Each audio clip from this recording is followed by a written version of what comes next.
Good morning, good morning, good morning. It is the last Wednesday in June. Thank you guys all for being here. Welcome to offthehooksports.com. Caleb Calhoun, I am hosting the show solo today. Jaru will be back with us for a segment tomorrow. Hopefully we can have Josh Ward on then too, and then we'll have Jaru for the full show Friday. Today we're going to have Fred White at 10:25. So Fred's here helping me out today. Really appreciate him doing that. I know he's got a lot of things going on. Rocky Top Tom, good morning to you. We got a lot to get to, an impressive show. Good morning to you, Travis. We've got another coach ranking with Josh Heupel.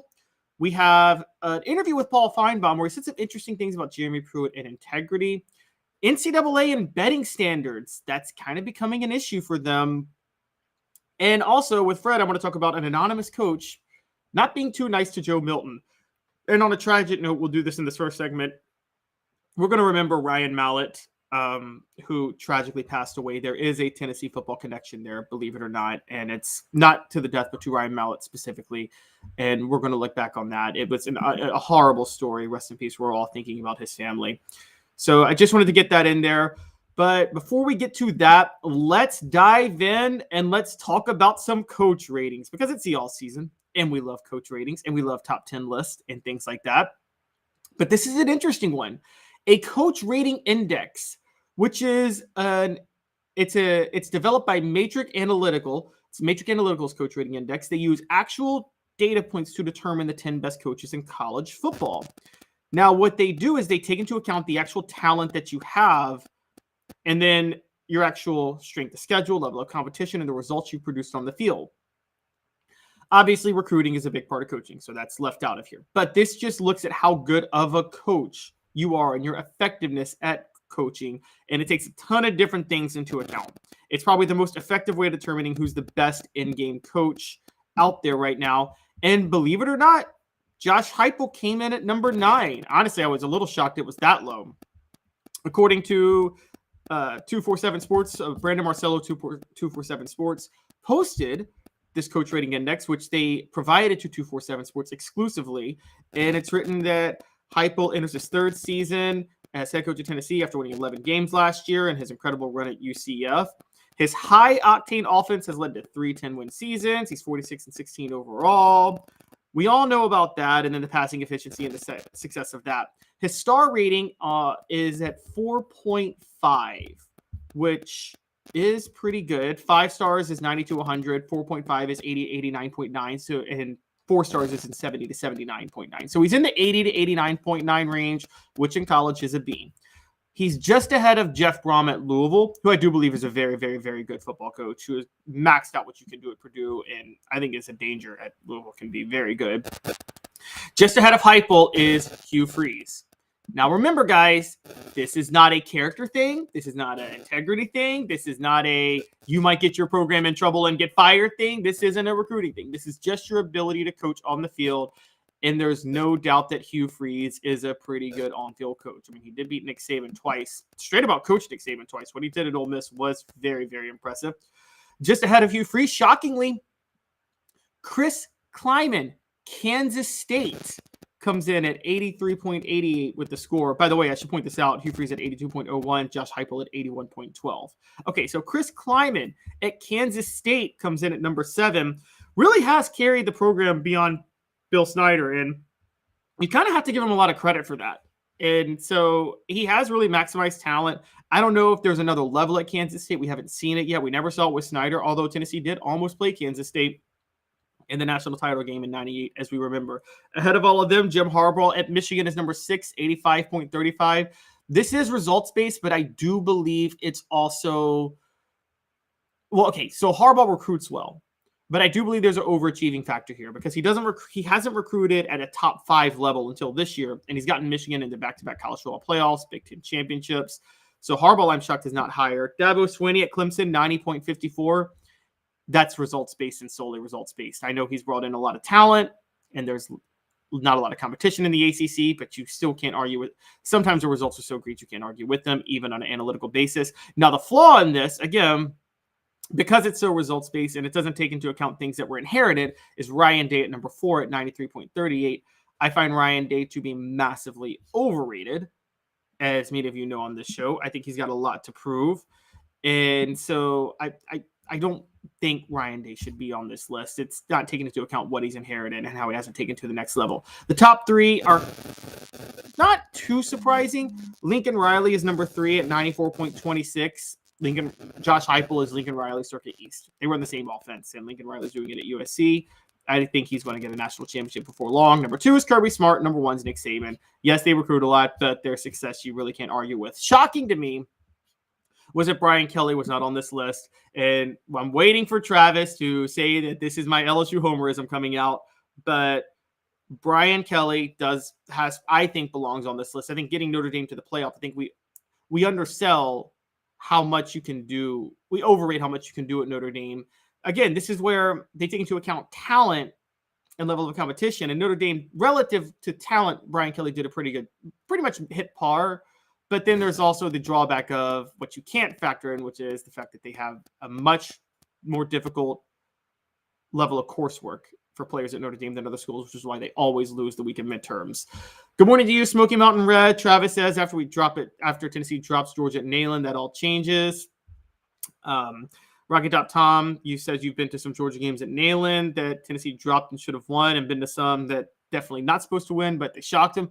Yeah, I think one of the most, I've seen more Tennessee shocking upsets over Georgia on the road, believe it or not. 92, Fulmer's interim game, that was a shocking upset. 2004 at Georgia, that was a shocking upset.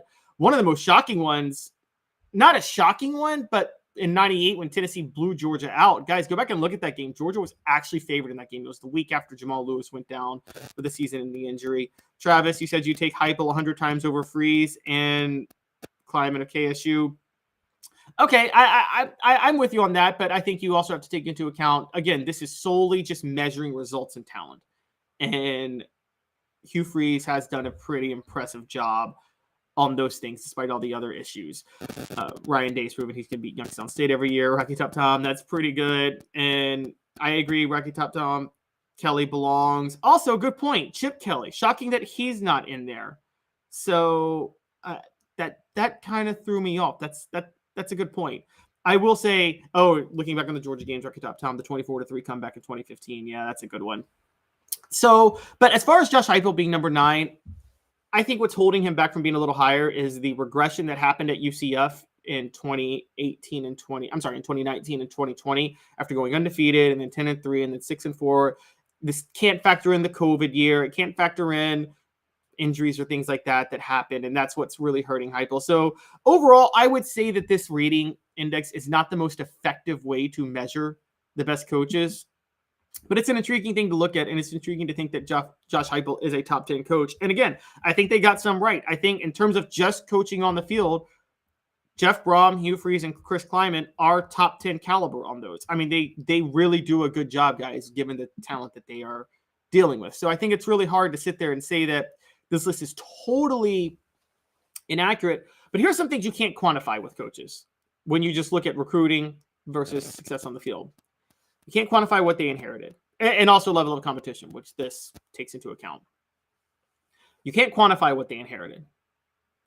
That's a knock on Ryan Day. You can't quantify the exterior factors surrounding the program, whether you're at Notre Dame and your players have to have the same academic schedule as everybody else, whether you're Josh Heupel and you take over a program on probation, whether you have massive numbers of injuries. None of those things can be quantified to the level that they need to be for this to be a fully accurate list. You can't even quantify, quite honestly, and when people talk about recruiting, you can't even quantify how easy or hard it is to recruit in certain areas. I mean, that's a big part, but that's not as much of a factor here. But in general, this is why if I were doing a coach rating index, I would look at the recruiting potential of that program. I would look at the success on the field. I would look at the level of competition. I would look at injuries. I would look at what was inherited. I would look at if there's any exterior factors, probation, NCAA, things that drive people away, and things that distract the program, and academics. All of that matters as much as recruiting, scheming, and everything else. So at the end of the day, Josh Heupel, still a top 10 coach, still pretty intriguing that he's on that list. The shocking ones are Brian Kelly and Chip Kelly not being on the list. If you guys think anybody else belongs on the list, let me know. I I guess maybe you could have said that it's shocking that James Franklin's not on the list, but I don't think that's that shocking, quite honestly. And so I think this list pretty much didn't get it right, but they got most of the people right on the list. And if Josh Heupel has another year like last year, I think he's going to move up this list pretty fast because Tennessee still hasn't recruited at the level they need to be at. And so you have to give Josh Heupel credit on that front too. Now, will Josh Heupel take a step back? If he does he fall off the list? That's going to be intriguing because then again, it can't quantify the amount of departing talent, returning talent, long-term trajectory of the program. All of these things matter when you're looking at a head coach, all of them. And you can't just take one thing. We're going to start our sports history portion of this show, of our YouTube channel pretty soon, where we're going to dive into historical stories surrounding Tennessee football and actually hopefully go beyond that one day. And I'm going to break in, one of the first ones I do is I'm going to dive into what made Robert Neyland so successful at Tennessee. And it wasn't one thing. There was a confluence of things, some that had nothing to do with him, some that did, some that had to do with his knowledge of things beyond football. So we're going to take all that into account. There's so many factors that leads to a coach or a program being successful. And I think the program has as much to do with its success as a coach, depending on the time. I think in the 90s, Tennessee football as a program was behind Fulmer's success a little bit more. Not that Fulmer didn't have a lot to do with it. I'm just saying there were a lot of advantages Tennessee had. Okay, moving on. I want to talk about this tragic story. And I don't know if you guys saw, but former Arkansas quarterback Ryan Mallett died in an apparent drowning in Okaloosa County. That's over by where Destin is in Florida. He was 35 years old. Mallett played at Michigan in 2007 under Lloyd Carr. After Lloyd Carr stepped down, Mallett transferred to Arkansas, played for Bobby Petrino, helped really build that program during the Petrino years in 2009 and 2010. Left early for the NFL, played for the Patriots, the Texans, the Ravens, had quite a few starts, I think mostly for the Texans. Just a really, really tragic story, and our thoughts and prayers are obviously with Mallett's family. The reason I bring this up is Mallett, interestingly enough, has there's a weird Tennessee football connection with Ryan Mallett. And I don't know if you guys remember this, but in 2007, right after that year, Tennessee had just won the East. Eric Ainge was graduating. David Cutcliffe had taken the job at Duke. Tennessee was in the market for an offensive coordinator. Now, Michigan and Lloyd Carr had just parted ways, and Lloyd Carr's staff had parted ways too, as Michigan had gone after Rich Rodriguez. Mike DeBoard, who became Tennessee's offensive coordinator, interestingly enough, 8 years later, under Butch Jones running the spread, was a pro-style coach around that time. DeBoard was very, very adaptable to different offensive schemes. It was very possible that Tennessee would have brought in Mike DeBoard to replace David Cutcliffe. If you guys don't know this, Mike DeBoard actually coached Tom Brady. So Tennessee has had the offensive coordinators that coached Peyton Manning and Tom Brady in college. Yeah, Mike DeBoard coached Tom Brady. He was there when Michigan won their national title in '97. Guy was very well respected. We talk about Dobbs saving Butch Jones's career, but part of that, what helped was Mike DeBoard was there in 2015 and 2016 too. And when DeBoard left, the program sank. I bring this up because Ryan Mallett could have ended up at Tennessee when he hit the transfer portal in 2007. Had Fulmer hired Mike DeBoard as offensive coordinator, it seems very, very likely that Ryan Mallett goes to Tennessee as the quarterback at that point. What does that mean? Well, we don't really know because 2008 was still there. And in 2008, does Jonathan Crompton have more success with Mike DeBoard as head coach than Dave Clawson? Possibly. And so that's very, very intriguing to look at. How would Mike DeBoard handle Jonathan Crompton? He clearly is pretty good with quarterbacks with big arms. Ryan Mallett had a big arm. Does Fulmer do enough in 2008 to stay afloat? I don't think he goes 5-7, but if he goes 7-5, 8-4, does he still stay afloat through 2009? If you got Ryan Mallett coming in, I think maybe you do. And then say 2008, 2009, maybe Jonathan Crompton still holds the job as a senior quarterback. So the question really becomes 2010. Does Fulmer make it to 2010 with Mike DeBoard coaching Ryan Mallett? I'm telling you, that could be a deadly, deadly combo. Ryan Mallett was a very, very good college quarterback. We saw that when he went to Arkansas to play with Bobby Petrino. That was a match made in heaven, and Mallett helped Arkansas. Again, Now, Arkansas's best season under Petrino came after he left. It was 2011. That year they went 11-2, and their only 2 losses were to the 2 teams that play for the national title, LSU and Alabama. But they did finish number 5. And in 2010, they did go to the Cotton Bowl, and they finished 10-3 and ranked number 12.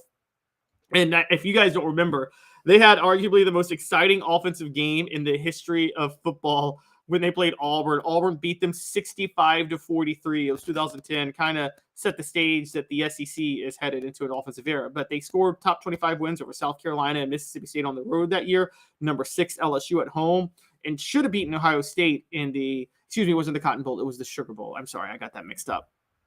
But Mallett was a very good quarterback, and you wonder, if Fulmer hires Mike DeBoer and Mallett goes to Tennessee, does Tennessee ever fall into the decade of dysfunction in the 2010s? I mean, it's a very, very interesting question to look at, because Ryan Mallett was a very good quarterback, and DeBoer would have done a better job with Crompton than Dave Clawson did. Obviously, if you guys are questioning about Crompton, Ryan Mallett would not have been able to play in 2008. There was the whole, you have to sit out a year when you transfer back during those days.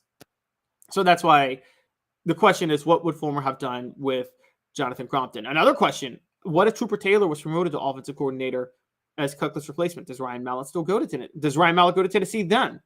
I mean, these are a lot of questions that are kind of unanswered. I don't think he does. I think Ryan Mallett was looking for the best possible quarterbacks coach, and that was Bobby Petrino at the time, however you feel about it.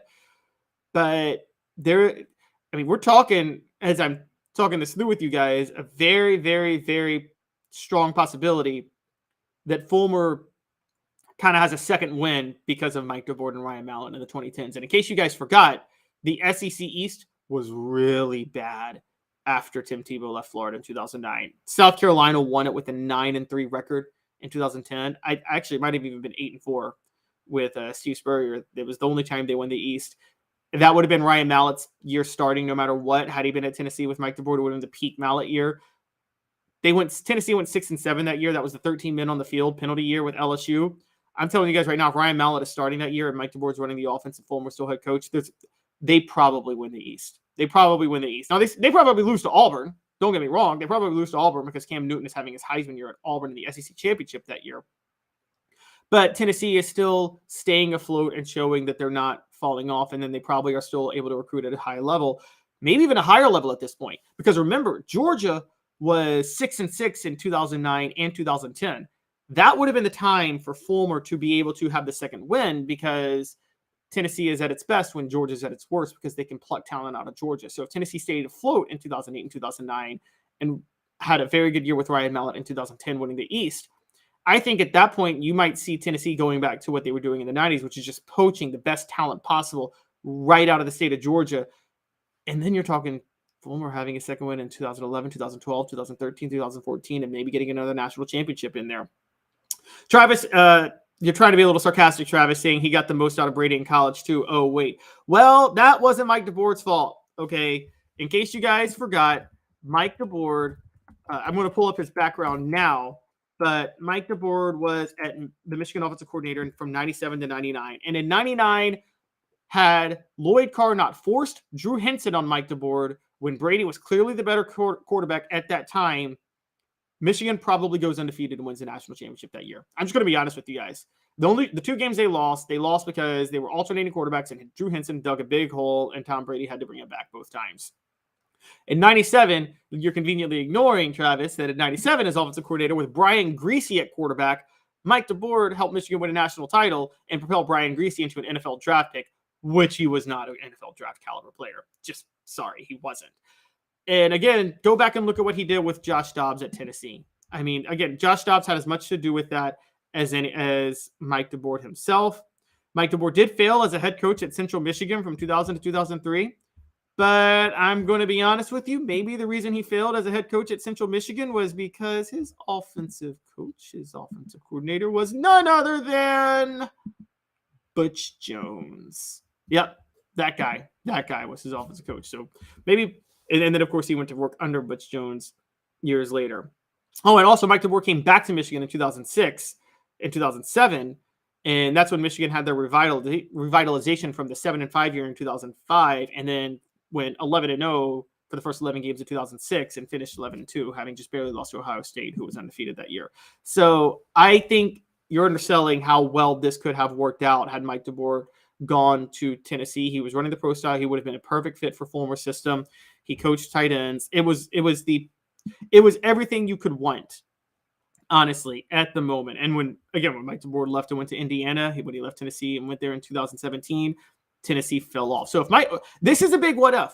What if Tennessee hires Mike DeBoer as offensive coordinator instead of Dave Clawson? What if Ryan Mallett ends up at Tennessee? What happens with the program then, particularly with Georgia falling apart during that middle period under Mark Richt? They had like a renaissance in the mid 2010s, but they were bad in 2000. They were bad after Stafford left, and they were bad in 2009 and 2010 because of that. And that falling off could have really, really helped Tennessee kind of reach another level again under Georgia. So you really have to wonder, Mike, if this is just one of the biggest questions out there. What if Philip Fulmer had hired Mike DeBoer as his offensive coordinator in 2007 after David Cutcliffe left? So it's kind of a very intriguing thing to think about.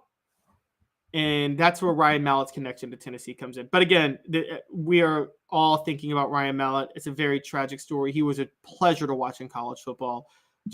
It's just a really, really, really sad story. So again, our thoughts and prayers are all with Ryan Mallett's family, and just wanted to bring that up. When we come back, Fred White will be here. We have a few interesting things to talk about with Fred, and it involves Joe Milton and him being at the Manning camp and an anonymous coach taking a bit of a shot at him. I'll talk about that in 2 minutes. We'll be right back. And Craving Wings South North Shore location, where we've heard people say that you can get the best wings in East Tennessee. Pero ¿quién es este? El número 87, Jacob Warren. I'll just do 6 of my sauce 87, please. Imposible, señorita. Dale 6 más. Look at these wings. Perfectas, deliciosas, fantásticas. Man, I don't know what you're saying, but it sounds awesome. How do you say fresh, never frozen in Spanish? Frescas, nunca congeladas. Make your way to Craving Wings and get you 6 más. But what was funny about Cadis, we were a full continuum of care at that time. We had detox, we had inpatient, we had outpatient. So we were doing a lot of the things that we do now. But now we just do them so much better. It's really a simple program, but we're complicated people. I am what I am, and now I got to do something about it. You can take your life back. Call Cadis today. Got cataracts? We can fix that. Never miss another moment. With a little help from Doctors Campbell, Cunningham, Taylor, and Hahn at cctis.com. Do you want to own the more that owns every job? Then get to Vassey Lawn and Garden in Cleveland and get you a Toro. I'm David Vassey, here to talk to you about Toro. With a Toro Zero Turn, you'll get more out of every minute and you'll reach the finish line faster. At Vassey's, we like to say, no matter if you're mowing 3 acres a week or 11 lawns a day, homeowners and business owners alike find confidence in equipment they can trust from top to bottom. Vassey Lawn and Garden, Highway 60 North in Cleveland. Man alive, it's worth the drive. Our family has been creating jewelry since 1986, each piece unique with a story all its own. I'm Rick Terry with Rick Terry Jewelry Designs. I'm a jeweler, and I want to be your jeweler. We're grateful that you chose us to be Knoxville's best jeweler. My family and staff look forward to serving you. So please come see us. Kingston Pike and Campbell Station Road in the heart of Farragut and downtown on Gay Street, right next to the Tennessee Theater. Welcome back to Off the Hook Sports. Caleb Calhoun here. I'm going to take a look at y'all's message boards real quick. Travis, any friend of Lyle is no friend of mine. Okay, you know, the coaching fraternity, a lot of people are connected with a lot of people. And Rocky Top Tom, this is great, and you're probably not lying. Can you really even refer to Butch as an offensive coordinator? I think of him more of just a bump on a pickle, wearing a headset and calling random plays. Well played, well played. I mean, again, this is probably why Mike DeBoer didn't work out as a head coach, because he had Butch coaching under him. Mr. Jones, Tom Brady, Tuck Rule, and Goodell cheating Pats are the only reason he ever won anything in the NFL. No, that's not. Okay, yes. Did Tom Brady do a little shady stuff? Yes. A lot of shady stuff. Yes, but okay. He still was a very, very successful quarterback. Not the only reason he won anything. Still going, Mr. Jones. Peyton knows if Pete Rose isn't in the Hall of Fame, Tom Brady shouldn't be in either. Cheaters never win unless they cheat. Okay, not true. A lot of times cheaters just enhance what they were already good at. And sometimes people cheat to even the playing field. It just kind of depends on the situation. Tom Brady's cheating was it cheating? Yes. Should it keep him out of the Hall of Fame? No. Deflating footballs and Spygate was more Bill Belichick's thing. I'm not saying, look, there was clearly more going on with New England than other schools, but that's just kind of, come on, guys. And yes, the fumble was a little intriguing. Going to bring in Fred White here. Fred, thanks for joining the show. How are you doing today? I'm doing good, Caleb. How are you doing today? Oh, pretty good. Just trying to chug along while Dave gets to chill on the beach. And well, when he comes back, he might be sunburned. That is true. And Dave gets very, very red. Fred, I'm glad I have you here because I actually wanted to quickly dive in. I don't know if you saw this, but Lindy's came out with their preseason magazine recently, and they do their anonymous coaches speaking on programs. And an anonymous coach speaking on Tennessee, wouldn't put his name to it, said Josh Heupel was lucky because Jeremy Pruitt found Hooker a diamond in the rough. And then he said, quote, Joe Milton is not the guy. They've got to find somebody else. With Milton, it'll be hard to replicate offensively what they did last year. What are your thoughts on an anonymous coach saying that? You know, that anonymous coach probably came from Michigan. But so sometimes you will have a hater, and then, you know, just because one person said something don't mean nothing. It don't mean a thing at all. So I'm not really worried about what anyone says. Let's see what happens. And oftentimes when coaches feel that way about a quarterback they've seen or may have worked with that didn't work out, it may work out elsewhere. Couldn't that just be a reflection negatively on that coach that maybe they didn't know how to tailor quarterback skills? That also is another part of it, yes. Just because you look at a guy, you know, a good coach will make an average player good and a good player great. And a great player is just going to be a great player regardless.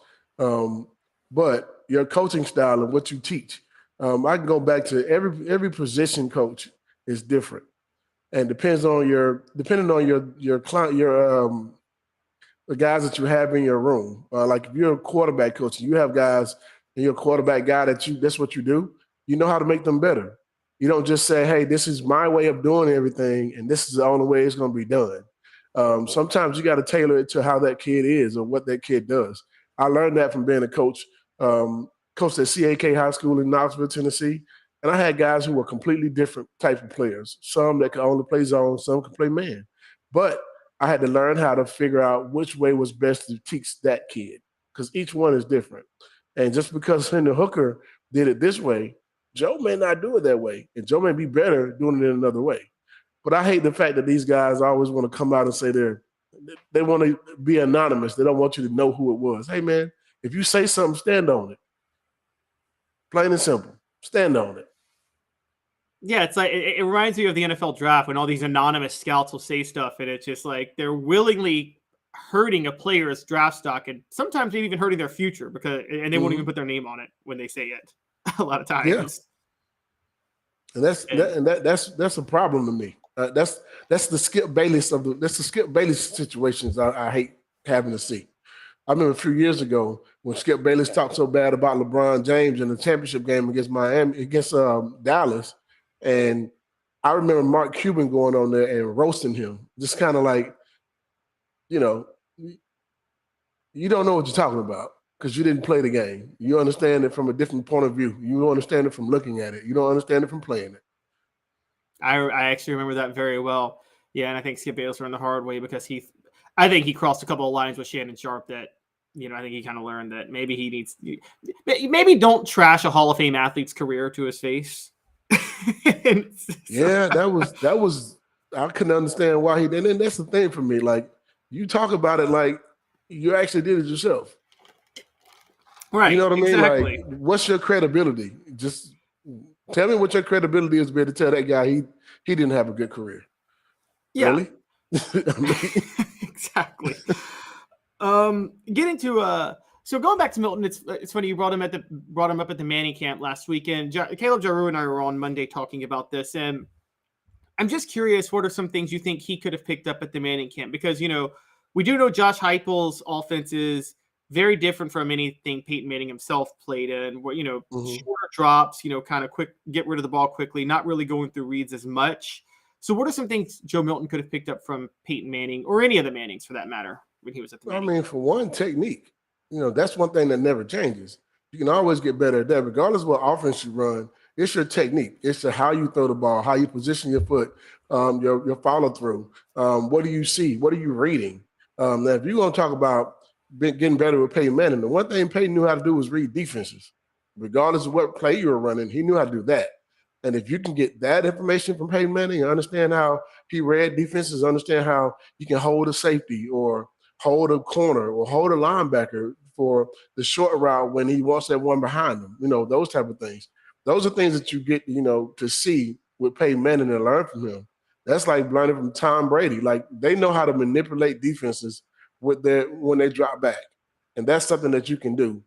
That's, that's something that you want if you're a quarterback. Because if you don't know how to read, one prime example, Baker Mayfield didn't know how to read defenses when he got to the NFL, and it showed. He's kind of still trying to learn it now, but he didn't know how to read defenses when he got to the NFL. That's why he didn't do very well. I mean, that's something that you can never take a back seat to, or you got to be able to understand those things. That's part of your technique and your preparation as well. Right. And who better to learn that from than Peyton? That's very true. You also dropped he who must not be named Tom Brady. I don't know if you noticed the message board on the right is for some reason not fans of Tom Brady. So yeah, they just might. I mean, I still maintain. I think you might like the reason, because people were trying to say they were trying to make fun of him and Mike DeBoer underachieving at Michigan. But like, okay, if Michigan had started Tom Brady the whole year in 1999 instead of that Drew Henson Tom Brady thing, they'd probably win the national title, don't they? That season. I don't know. What year was that? That was 99. I don't know if they won the national championship. You don't think they win the national title? No. But they would have at least gotten there. Because they're a Big Ten team, they may have possibly gone undefeated and still would have got their ass whooped in the championship game. Florida State was going to whoop them anyway. So yeah, they weren't on the same level with those guys. Yeah, that was that. Because I remember I remember after you guys beat Florida State in 99 or in 98, I remember Bobby Bowden kind of saying, well, we were expected 99 to be our year anyway. For Florida State, it was like them being in the title game. They thought they were there a year early because they knew 99 was their year. Yeah, that's what they felt like, and it was. They won a national championship in 99. I don't think anybody would have beat them. And we shot ourselves in the foot against Arkansas and Florida. So I think those two losses for us seal the deal. But if we win Arkansas game and go to the SEC championship, we're probably back in the championship game again. So Michigan, there's a lot of ifs. If, I don't put anything on ifs. He had a great career in the NFL, and whatever happened to him in college happened to him in college. That's right. I don't see him. I didn't think he was a great quarterback in college. I think he became one the way he prepared behind a all-pro quarterback in New England. I mean, he didn't walk into a situation where he had to start at all, for some years. You had Drew Bledsoe sitting there, was one of the best quarterbacks that ever played the game too. So he went into a situation where a guy was already a top quarterback, but in order to beat him, you got to go out there and do everything right. The little things count more than anything. Yep, very true. So sticking with this, with Heupel's, do you think there's going to be a change in Heupel's philosophy? I don't mean like a dramatic change. I mean, do you think he's going to do some things a little bit different this year because of what Joe Milton can do versus what Hendon Hooker could do?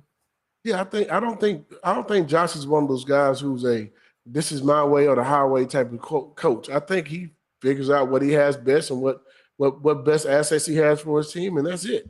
You know, I think that's one of the things that made Hendon Hooker better. I think having Josh made Hendon better, and I think they both kind of benefited from having each other on, you know, being around each other, and one being the other, you know, just I think that worked very well. I think Heupel looks at his guy and says, "This is what he has. This is what I can do with him, and this is what we're gonna do." Not this is my system, and this is how it has to be done, and that's it. It's different. I don't think Joe Milton is the same type of athlete when it comes to running the ball as Hendon Hooker is, in my opinion. I think he could run the ball. I think he very well could. He's a big guy, tough, strong, but he's not as elusive as Hendon Hooker. So arm strength, I think he has more arm strength and probably has the best arm strength of any quarterback in college football right now, and some guys in the NFL. But you got to use his best attributes. That's like I was saying when I coach in high school football and even any sport. You take the best attributes of that kid and you try to just hone in on that skill, as opposed to just saying, okay, this is my way. He can't do it that way, then, well, that's it. No, some guys don't know how to bump and run. Some guys don't know how to play off man. You know, some guys don't know how to read a whole field. You look at what Lane Kiffin did with Compton. Before Lane Kiffin came, Compton was, you know, kind of an average quarterback. When Kiffin came, he became a really good quarterback that year. But one of the things they did was cut half the field off for him. So all his reads were on one side of the field instead of the entire field. But that's something that Lane Kiffin figured out and understood about him. And it made him a better quarterback. And then he became, once he learned how to do half the field, he had understood how to read the entire field from that point on. I think he had a really good season that year just because of that. But you got to be, as a coach, you have to be able to recognize those things about your players because they're not all the same. They don't all have the same skills. So, yeah, I agree. And I noticed with Heupel, he does that too with, you know, 2 years ago, Cedric Tillman was the go-to guy. Wide out, you relied on him a lot. Tillman gets hurt. Last year, he turns more towards the slot, Jalen Hyatt. And so, yeah, I've seen that a lot. Would you say it's funny you brought up Compton. Would you say that was the issue with when Dave Clawson was there at Tennessee in 2008? He tried to force his offense on a team that really did not fit that offense at all. Absolutely. You can't – I don't agree with just saying, this is my system and that's it. What do you mean this is my system and that's it? I got to fit in your system and that's all? That means you're very limited as a coach. I don't know who told you was a great coach, but you're not. Maybe back in the day when it was 3 yards in a cloud of dust, but no. In today's game, if you don't understand how to evolve with your players, you're not going to be around long. It's just – it is what it is. My way or the highway type of coaching is obsolete. Yeah, it reminds me of – it's funny you bring it up. It reminds me of whatever we think about him as a human, which we can go a lot of ways with that, but when Urban Meyer was at Florida, his first national title, Chris Leak wasn't necessarily the best fit for his system, but he tailored his spread offense to fit Chris Leak, and that's how they won the national title that year. And that's why they won a national championship. He did the same thing with Tim Tebow, and that's why they won a national championship. Those are the things you do as a coach. If you're supposed to be a good coach, you know how to adapt to your players as well. That, all right, this is my way. Hey, man, you need to go somewhere. That'll cost you some players in recruiting. If that's the way you coach nowadays, it's going to cost you some players in recruiting. It'll make you lose a guy like a Von Bell. It'll make you lose a guy like a Jalen Ramsey that could come to your school and you know, but that's not the way you want to coach him. You know what I mean? Those guys are great athletes and showing it on the next level as well. You can't just be a system guy. You know what I mean? Sometimes the athletic ability has to be something that just oozes out. I'm hearing that you may have just taken a shot at Derek Dooley by those two names right there, Von Bell and Jalen Ramsey. I'll take a shot and I'll call him out. Yeah, Derek Dooley. Absolutely. I don't like Derek Dooley very much. So it is what it is. And I say something when I stand on it. I don't need to be anonymous. I'll say it and I said it. Yeah, I said it. Fred, I know you got to go towards the end of the month, but I really appreciate you jumping in. How can people get in touch with you? You know what? they can give me a phone call at 770-381-0367, or they can go online and we're online at Fred White Allstate. You can find us on all social media platforms under Fred White Allstate as well. Give us a call, check us out. We'd love to be able to help you out with your recruiting. I'm sorry, with your insurances, your auto, life insurance, and home insurance as well. We also do business insurance as well as commercial auto. So we have a full array of insurance that we can sell you, and we would love to be able to help you out. And one thing we will do, like I just said, we will stand on it. Fred, thanks a lot. One last question, because Dave's not here. Because I thought about this recently, but the year you first arrived at Tennessee was the year that Goody Mob dropped Soul Food, and the year before, Outkast had dropped Southern Playlist at Cadillac Music. Now, in the 2000s, Outkast was a bigger deal. Who was more famous in the moment, Outkast or Goody Mob for Georgia kids? It was still Outkast. They were the first ones to break the mold for it to be mainstream. Outkast is still the one. I love Goody Mob. Now, don't get me wrong. There's no group, period, better than Outkast, in my opinion. Rap group. I agree. Wu-Tang Clan will be a close second, but Outkast is it. Andre 3000 and Big Boy, baby. Yeah, I agree on the talent level. They're second to none. See, I'm a little bit younger, so I kind of paid attention in the early 2000s. So I was a Ludacris T.I. guy. But you don't get Ludacris and T.I. without Outkast. No, that's true. They were the first. That is true. They made Atlanta. We've had plenty of rappers before Outkast, but Outkast made it big. They were the first ones from Georgia that everybody knows.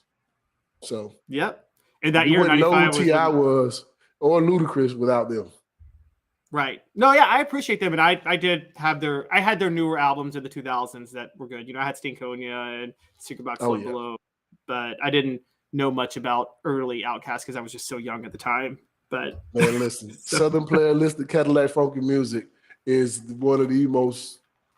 It is an instant classic. You need to Google it and just. Oh, I've listened to it retroactively. I have. Just like I watched a lot of Tennessee football highlights from the early 90s, even though I wasn't a fan, I can retroactively analyze things and enjoy it. So yes. I see Outkast guys all the time. I ran into Andre 3000 at the mall one time. Oh, really?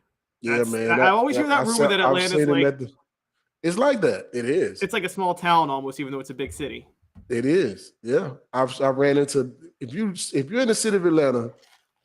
In the downtown Atlanta area, anywhere around there, you'll run into a lot of guys. You'll run into a lot of people, actors, movie stars, artists, all kind of stuff. You see everybody here. Wow, it's like the music capital of the South. Yeah, on a smaller scale, Memphis has a lot of that too, but we're not as big as Atlanta, obviously. But yeah, we're a little bit bigger. Yeah. Hey, we started all the music though. It started with 8-Ball MJG first. I get it. 8-Ball MJG was good. Yeah, I got a lot of love and respect for them. If you went to University of Tennessee and you listen, you know who that is for sure. Yeah. All right, Fred. I know I took a little bit too much of your time on that, but thanks. I really appreciate you coming on, and have a great rest of your week. And let's troll Dave for not being here next week. Yeah. Let's get on it, man. Let's get on him. Let him know he went to the beach and left us out here in this working world. So yes, I hope he's enjoying himself. I hope he gets so red. I'm sorry. I'm going to hell. Have a good one, Fred. All right, man. Have a good one. You too. Yep. That was Fred White. Portions of the program are brought to you by Craft Treats. CraftTreats.com is your home for the best pet treats in the world. They even have CBD-infused treats that can minimize your pet's digestive, arthritic, or anxiety issues. Go to CraftTreats.com. When we come back, we got a little more national news to talk about. Got a recent Paul Finebaum interview where he said some intriguing things that I want to dive into. And what should the NCAA do with their sports betting rules? That's a really, really interesting debate. I know some people on this message board and some people in our community aren't a fan of sports betting in general. So this will kind of be intriguing to touch on. Talk about both of those when we come back. 2 minutes.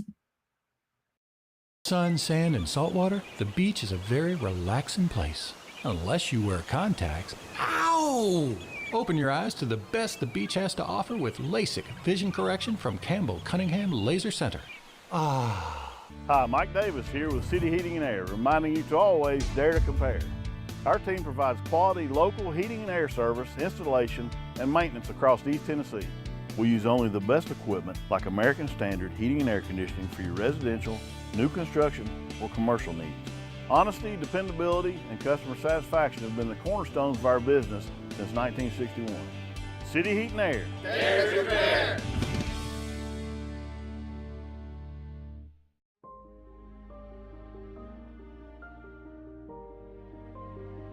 Our family has been creating one-of-a-kind pieces of jewelry in West Knoxville since 1986. Each piece is a combination of unique processes that bring your idea to life.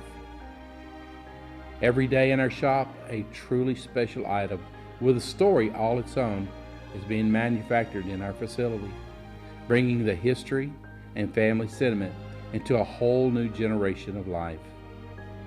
We're grateful that you chose us to be Knoxville's best jeweler, a title that we value and respect. Because to me, being a jeweler and owning a jewelry store are not the same thing.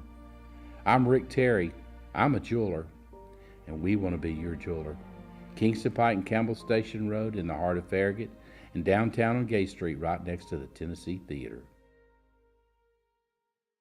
When you want a hard cider that's easy to enjoy, one that's crafted to perfection, you need Tennessee Cider Company. Some say it's the signature cider of the South. Others say it's the cure to your craving. They all say you'll savor every sip. With a selection of ciders free to sample, all it takes is one taste. Visit tncidercompany.com for more information, as well as to shop our ciders and merchandise online. Thirsty yet? Doors open at 10 a.m. Welcome back, everybody, to the show. There are a couple of things I want to point out. We're going to dive in a little bit more to this tomorrow, but congratulations to Tennessee for finishing 6th in the Directors' Cup standings this year. We talked a lot about their Vols athletic success. It's their best finish ever. Also, there's some intriguing news about Tennessee baseball landing NC State transfer catcher Cannon Peebles, who has committed the day Chase Birds entered the portal, too. Big news for Tennessee. A catcher is more important than a pitcher for successful pitching. I learned that a long time ago. Before I move on to the message boards a little bit, Travis saying it's Wu-Tang. Mr. Jones drops Vanilla Ice. Mr. Jones, I'm with you. Okay, so I mentioned 8-Ball at MJG, but yes, I'm a 3-6 Mafia fan too. That was my era of listening to hip-hop. I was a huge 3-6 fan. They laid the foundation for what Memphis hip-hop is right now, which Memphis is having a huge resurgence with Yo Gotti, Moneybagg Yo, Glorilla. You've got Key Glock. Rest in peace, Young Dolph. That was obviously big. That all started with 3-6. So yeah, I'm not. Trust me, I was a huge fan of them too. Diving in, let's keep moving on. Paul Finebaum was joining Greg McElroy and Cole Kublik the other day. He was on McElroy and Kublik in the morning, and he talked about a couple of interesting things. And they're kind of connected, believe it or not, if you really think about that. The first was he was kind of taking a shot at the NCAA, and he pretty much said what we all agree, which is he said there's, quote, no hope for integrity inside college athletics. I'm going to read a quote real quickly from Paul Finebaum where he says, there is simply nothing anybody can do right now or probably ever again to maintain a semblance of integrity in intercollegiate athletics. That's over. He was talking about NIL and the transfer portal and things like that, but he suggested to stop some of the problems, they should put stricter guidelines in terms of when and where. And when you talk about players transferring, there should be some sort of stricter guidelines on when and where they could transfer.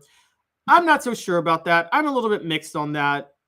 But that's a fair debate. Maybe say if you want to transfer, the school can block your transfer to other schools, but you can still go to those schools, but you still have to sit out a year. Now, if you graduate, you can just transfer anywhere. There's a way to talk about that, but it's kind of intriguing. But then he said, I don't think there's any help for, this is a quote from Finebaum, I don't think there's any help for NIL. I am bone weary of talking about congressional intervention. I simply don't believe that, and I don't think it's coming anytime soon. I agree with Paul Finebaum. I'm actually going to bring this up. I'm not one of those people that's like, oh, Congress and the government shouldn't get involved in anything. Stay out of everything's business. No, it depends on the situation. There's sometimes I think government regulation is necessary and government involvement is necessary. And there's sometimes I think it's not. I think it's silly and way too ideological to just be on a principle of reflexively always bad. It depends on what is needed. I think NIL, though, is one that I just don't think there's any fair way for the federal government to regulate this. I don't. I'm sorry. And the reason I don't think that is because there's no way for the federal government to regulate NIL. Now, somebody on the message board suggest this to me and tell me, but I don't think there's any way for the federal government to regulate it that doesn't involve taking money out of the hands of the student athletes and putting it back into the hands of the schools, the administrators, the boosters that they generate all that revenue for in the first place. I don't think it's possible, quite honestly. I think NIL is here to stay. And I think that, again,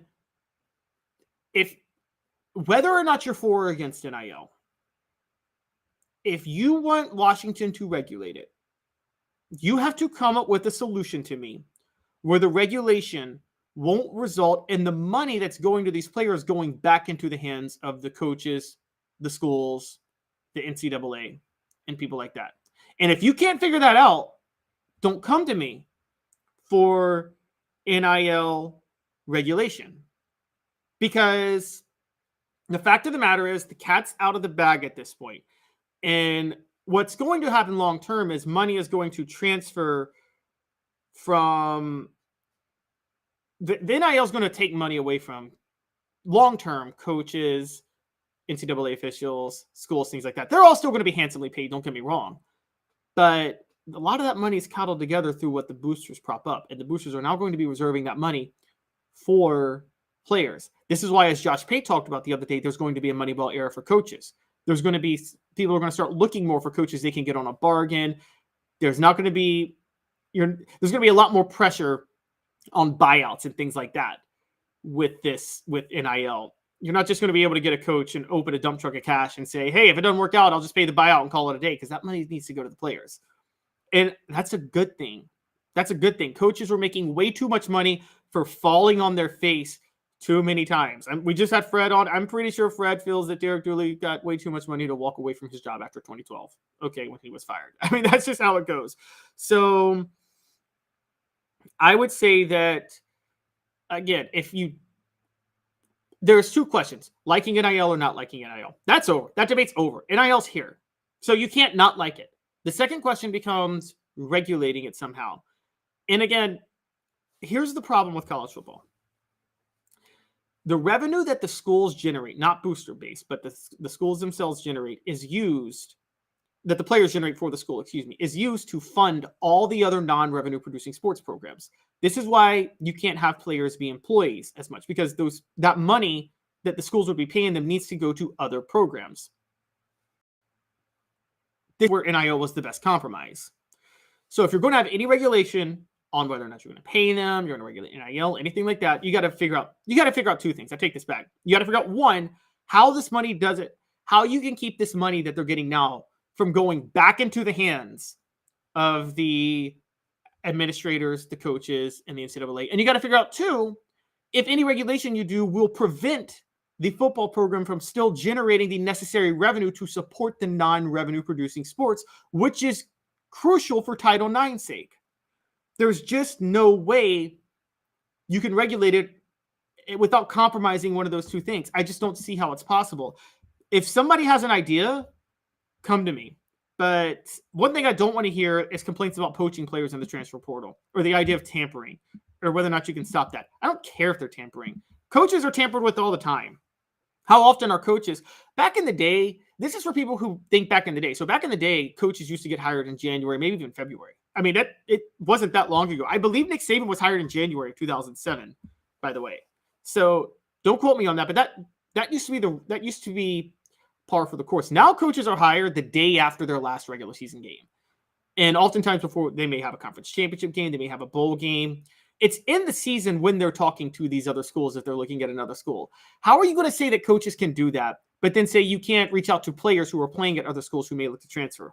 That's just not fair. That's not a fair way to look at it. So I honestly believe that NIL and the transfer portal, for the most part, I don't think they need to be touched. If anything, the only thing you need to do is create a work-life balance for the coaches to say that they can't talk to players around certain times, so no coach feels pressure to have to do it all the time. It's the only way I'd go with it, quite honestly.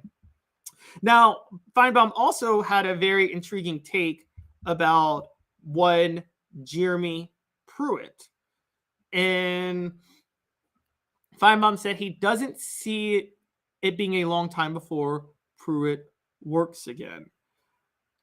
According to Finebaum, this is based on the Tennessee case with the NCAA, which, by the way, still has not been resolved. He said it came down to litigation. Quote, ultimately, it came down to litigation, and the NCAA started losing in court. Same reason we got in NIL, and they started losing on NCAA enforcement cases too. So the NCAA tried to come up with this IARP and all these other means, and they simply don't work. And I think the most interesting case left on the board is Tennessee. And I think all these indications are that Tennessee will come out of whatever it's been in better off. Finebaum later went on to say, I wouldn't be surprised to see Jeremy Pruitt on a campus near you as an analyst within weeks, because I think ultimately he'll be able to move back to the field as a coach, because I think that's where we are right now. And it's a combination of not only what the organization and how they feel, and I'm referring to the NCAA, but it's everyone else. The people that have the power are the conference commissioners, and they just have too much else on the plate right now to be outraged by transgressions off the field. What he's really talking about here is what's really a sticking point for Tennessee was what we believe was their involvement that they're being held accountable for, and they don't want the punishments, and also Jeremy Pruitt's show calls. And the show calls doesn't seem like it's going to be that serious because of NIL, and the conference commissioners have too much pull to make it serious. If Jeremy Pruitt's on the sidelines next year, though, that's crazy. That's crazy, and it's largely crazy because Donnie Tyndall still has a show calls for basketball right now that started 4 years before Jeremy Pruitt was hired, which is just freaking insane. But he's probably not lying. And also with Donnie Tyndall, it was an academic fraud case, which honestly is more egregious than paying players, given their worth and things like that. I got to be honest. I think an academic fraud case. I know these players are athletes first, and we got to stop lying, but that doesn't mean academic fraud's okay. That's one that I do think you should have somewhat of a standard for. But I would argue that, look, I'd hire Jeremy Pruitt in a heartbeat as a defensive coach in a heartbeat. Guy can coach ball. Okay, he knows defense well, and he's a great evaluator of talent. Now, in terms of offense, in terms of the way he goes about things, different story. Micromanages way too much, tries to control way too much, and also, I mean, did not hire the right offenses for what he was trying to do. But he is a great identifier of talent. Josh Heupel's success early doesn't happen if Jeremy Pruitt doesn't identify the right players to go play for him. And again, as we mentioned in the last segment with Fred White, finding Hendon Hooker out of the blue, diamond in the rough, nobody saw coming. You got to give Jeremy Pruitt credit for that.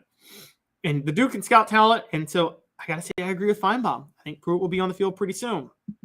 So interesting stuff from Paul Finebaum. I encourage you guys all to go check out it. It's it's with Greg McElroy and Cole Kublik. The show is McElroy and Kublik in the morning. And I know he talks about how integrity can't be, there's no hope for it. I say, who cares? It's entertaining. Are you not entertained? So that's where I would go with it. Going to the message boards real quick before we get to the last point. A few interesting takes. Back to the music talk. This is kind of funny. Can Tennessee... Oh, Thomas Joe has a great question. Can Tennessee beat Georgia this season in football? Yes, they can. they are a trap game for Georgia. I would say watch out because there's a very, very, very good chance they do some real dangerous work on Georgia this year. They get Georgia at a good time. Mr. Jones, we're talking about music artists, and Mr. Jones says Ja Morant. Well played. D says Zeppelin. D, you can save your classic rock talk for when Dave gets back on the show. All of you guys born in 1843 or whenever. Sorry. I'm sorry. Rocky Top Tom, I know you're not an NIL fan, but it is what it is. A great quote by D here, actually. This is interesting. Paul Bear Bryant said, quote, he never paid a player more than the going rate. Integrity was out the window before then. Yeah, integrity's never really been in college sports. So this idea that it's ever been on the up and up is just laughable. Okay, this was a feel-good thing you guys all told yourselves, that it was about academics and the scholarship and the pageantry. No, it was about playing football and trying to get to the NFL. And if people could get paid, they were going to do it. Mr. Jones says NIL sets its own market as long as they pay the taxes on it to the government, don't care. Nope, that's a good point. Rocket Top Tom, very good point, followed up. There's no way for either Congress or the NCAA to regulate any of this. Yes, schools are paying kids, but you don't institutionalize it. You punish it when it's discovered. Yeah, but Rocket Top Tom, what you're doing at that point is you're just allowing for a system where you can lie to yourself because you knew it was happening and you just didn't want to. You wanted to purposely turn a blind eye if that's how it was happening. We all knew it was going on. This way you don't have to feel any sort of cheating you don't have to feel any sort of type of way when it's happening. And it's not really institutionalized. I would argue it's the opposite of institutionalized, because if it was institutionalized, the NCAA and Congress and everybody would get involved and set something up. No, it's just people are paying players and giving them endorsement deals. And by the way, we're blaming the schools in the NCAA. Has nothing to do with that, Rocket Top Tom. This was done by the Supreme Court, which literally said it's unconstitutional for players to not be allowed to make money off their name, image, and likeness. So, and unless you're going to blame, if you're going to blame anything, you got to blame the Constitution at this point, because it violates labor laws that were held up. And so there's no other area of American society that's like this. So I just don't think that no one's really at fault for NIL existing. If anything, the NCAA is just at fault for not getting out ahead of it. Mr. Jones, great take here. Name, image, and likeness will be the end of the NCAA, who never could accomplish anything. Well played. And Mr. Jones also suggests Jeremy Pruitt plays Matthew McConaughey. Aight. And Rocky Top Tom, Jeremy Pruitt belongs on a football. Jeremy Pruitt has as much business being allowed back on a football field as politicians do teaching ethics classes. Okay, well, believe it or not, I think a lot of politicians do teach ethics classes. I could be wrong on that, but a lot of them are professors on the side. So it's very, very, very intriguing. All right. Before we get going, portions of the program are brought to you by Zen Sports. Zen Sports is the new sports book in Tennessee, revolutionizing the way you earn sports betting rewards. That means no more deposit bonuses that turn into deposit nightmares. On Zen Sports, what you see is what you get. And with their cash rewards program, you get a lot of cash. For a welcome bonus, earn an unlimited 5% cash back on your betting volume for your first 15 days when you sign up with the code HOOKED. That's right, unlimited 5% cash back. Keep betting and keep earning, with up to 3% cash back on your betting volume every month after that. And refer friends to earn a percentage of their betting volume as cash rewards too. Zen Sports is bringing the cash back to Tennessee. So if you bet big on sports, you want to be betting on Zen Sports. Zen Sports betting just got better. And speaking of betting, before we get there, I will answer this question. Rocket Tom, does Tennessee get Cam Franklin after losing out on William Nwaneri? Thoughts, anyone? I do believe Tennessee is going to get Cam Franklin. I do believe that. That's what all signs point to. So it's, but again, we're not, edge rusher is a little bit difficult to project because Tennessee actually does have pretty good edge rushers. So it's kind of a question on what's going to happen. Did they lose out on William Nwaneri? I think Nwaneri is still, his recruitment is still open. I didn't think Tennessee was going to lose out on him. Let me look it up. I don't think he's committed anywhere yet. So if there's any news on that, let me know. I'm not so sure that I think he's still available though. Okay, so moving on. The NCAA, speaking of gambling, CBS Sports article has come out. They did some good investigative work. Dennis Dodd, who we have criticized here, but he did good work here. He says the NCAA is struggling with legal sports betting. I'm sorry, I'm having trouble talking. The NCAA struggles with legal sports betting landscape continues as plenty of uncertainty remain. So the NCAA, with the proliferation of legal sports gambling across the country, is having a hard time dealing with and figuring out how to regulate this. So as we all know, Alabama baseball coach Brad Bohannon was fired back in April after it pretty much came out that he bet on his own team. It was suspicious betting activity. We all believe he bet on his own team. There was an unusually high bet placed on a certain game, and he unusually didn't start his ace that game. This was just very, very, very intriguing, set off enough alerts that they pulled betting. Now, this is going to be a big issue. So the question is that the NCAA is trying to figure out, is that evidence of a growing problem, or is this proof that the NCAA's regulations have worked? So right now, there's a long-standing rule at the NCAA that employees, coaches, administrators, and athletes cannot wager on any sport, amateur, pro, or college, in which the association sponsors a championship. So basically, NCAA people cannot bet on NCAA events. Period. End of story. That's just how it goes. Now, Matt Holt, president of U.S. Integrity, says that needs to be reconsidered. He says, at the end of the day, you're not likely really having any influence. Why can't a baseball player at LSU bet on a basketball game involving the University of Michigan? So here's my question for the message board. Should NCAA people be allowed, say an NCAA football player, should they be allowed to bet on an NCAA basketball game? Should the standard be, if you are an NCAA athlete, you can't bet on any NCAA event, period, of the story? You can't bet on any NCAA event involving your school. You can't bet on any NCAA event involving your sport. You only can't bet on NCAA events involving your school or your sport, or you can just bet on whatever you want.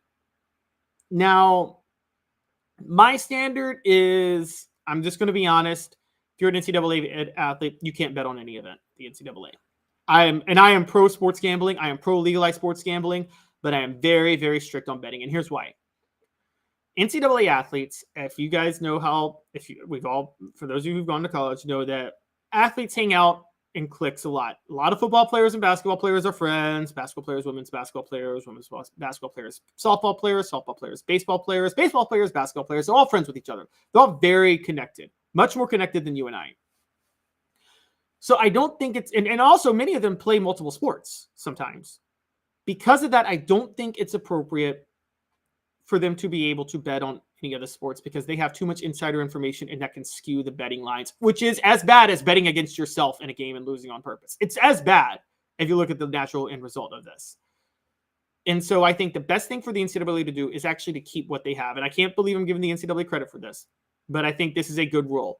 You can't bet, if you're affiliated with the NCAA, you can't bet on anything affiliated with the NCAA. It's just that simple. I think it's way too dangerous. It sets way too dangerous of a precedent, and it opens the floodgates of some really, really, really big issues. In gambling, look, it's insider trading. I'm just going to say what it is. It's insider trading, and this is where Congress should get involved. I don't think Congress should get involved with NIL. I think they should get involved with gambling. Okay, they should be stepping in for these leagues and saying, this will not be tolerated. If you bet on the league you are playing in, you will go to prison. If you bet in the stock market on a business that you run, that's insider trading and you go to prison. It should be the exact same for betting on a sport you play or an organization you are a part of in athletics. You should not be allowed to bet on NCAA events if you are an NCAA athlete, if you're an NCAA employee, if you're an NCAA coach, an NCAA administrator, whatever it is, you should not be allowed to bet on that. That is a massive conflict of interest, and it will derail the NCAA. So what I'm saying is they should stick with where they are right now. I don't think the Alabama situation should raise any red flags on them needing to change anything. I argue that that's proof that it worked the way it should have. He was placing bets he shouldn't have placed. The NCAA figured it out. He got fired and he got in trouble. That's just how it went. So I think personally, I just think that you should not be allowed to gamble on sports you play. So a couple of interesting points. Rocket Top Tom, you bring up a great point.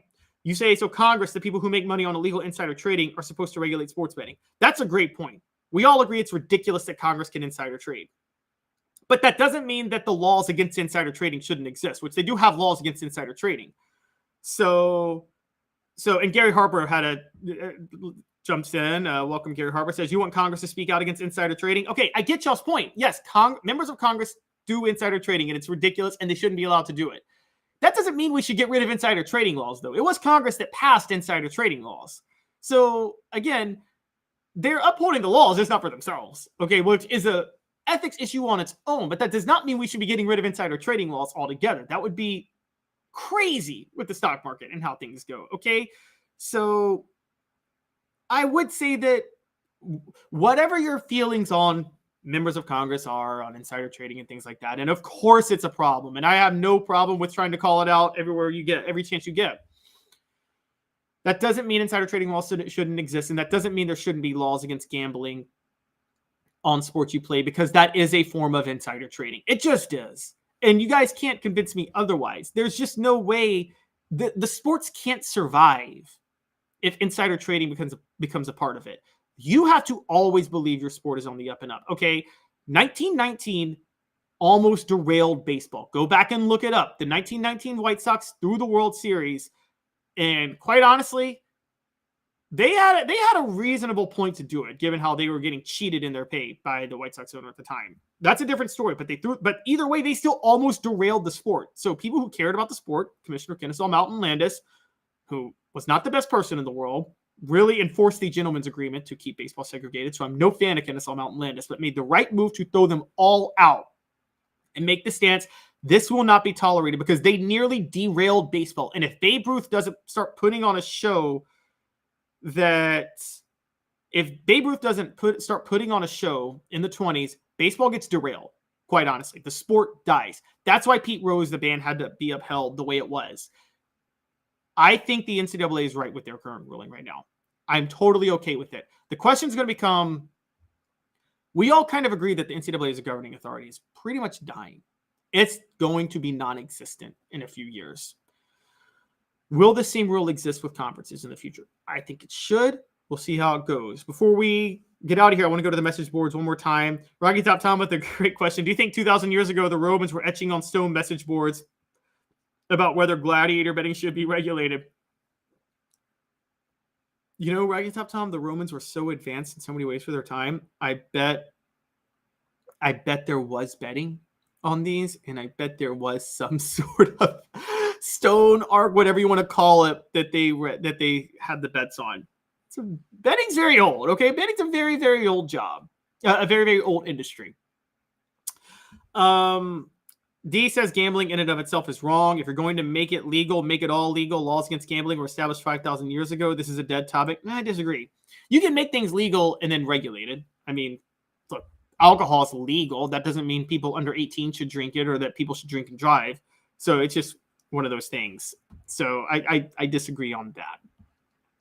Thank you guys all for tuning in today. I really appreciate it. We're doing our best without Dave. We'll have Jaru and hopefully we'll have Jaru on for an early segment again tomorrow, and hopefully Josh Ward after that, and then should have Jaru the whole day Friday. So we're chugging along. We're doing our best without Dave. And before I get out of here, portions of the program brought to you by Andy Mason Real Estate. For the best prices and service in real estate in Knoxville, there's just one place, andymasonrealestate.com.